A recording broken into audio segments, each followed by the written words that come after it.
Hey everyone, in this short video, we just wanted to expand on a question that we got in our fat loss blueprint group where basically the individual just wanted to know if there was ever any use to using essential amino acids, which are abbreviated as EAAs, or branch-chained amino acids, BCAAs, which are a subset of the EAAs. And this question came about because they were just listening to other nutrition advice and someone said like, hey, if you can't meet your daily protein quota, then it's good to use EAAs or BCAAs to try and hit that quota. And so is that sound advice? Well, kind of. But in what circumstance do you not hit your protein, or you can't hit your protein?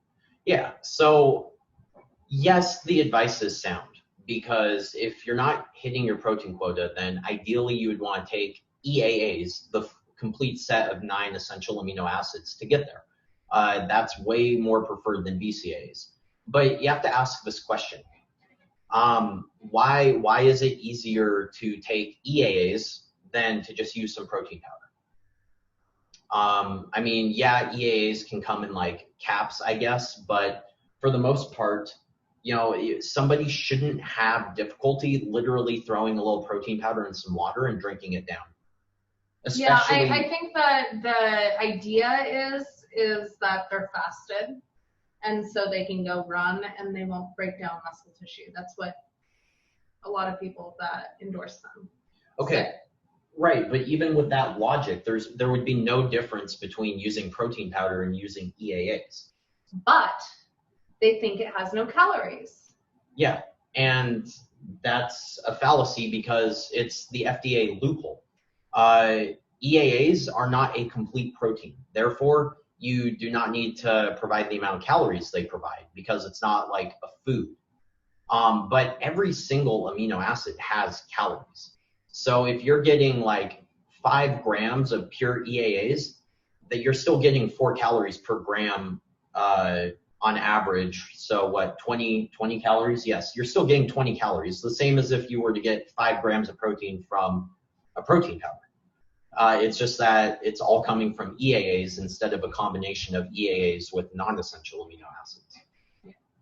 And the same applies to BCAAs, and the same applies to isolated leucine, and the same applies to glycine or tryptophan or tyrosine. Like, they all have calories. It's just because they aren't complete proteins, they don't need to be labeled as having calories because they aren't a food. And that's just an FDA labeling loophole. Do you think they have less calories than a scoop of whey? No, not if you're getting like a whey isolate. That thing's almost pure protein. These people that do this are like extremely disordered. And that's why I asked that, is because they're super disordered and they don't even use like mustard because of the 5 calories. Yeah, well, and I mean, here's another kind of like what you just reminded me of is another aspect is people will advertise, use EAAs or BCAAs over protein because you won't get that insulin spike. And I mean, that's just wrong too. The essential amino acids stimulate insulin. All proteins and amino acids stimulate insulin because insulin's job is to drive those amino acids into muscle tissue and organ tissue so that they can be used in protein synthesis, right? So that's just a normal physiological response. And like, people are worried about using this stuff during the fasting period because it'll interfere with fat burning. And if that's the case, then just don't take anything and eat afterwards. But they're worried about muscle, right? Well, I'm sorry. A complete protein is going to have the same effect as essential amino acids, and an even better effect than just taking isolated leucine or branch-chained amino acids. You know, they both provide calories, they both stimulate insulin. Get over it. But in that vein, I do recall one study that showed that taking protein before fasted cardio actually increased fat oxidation. Yeah.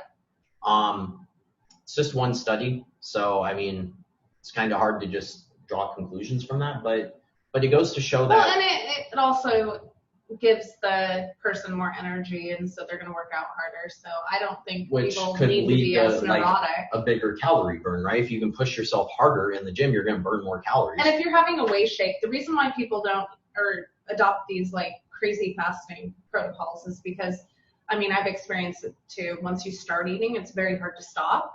And so it's easier to control calories if you only eat like twice a day or once a day, right? Mm-hmm.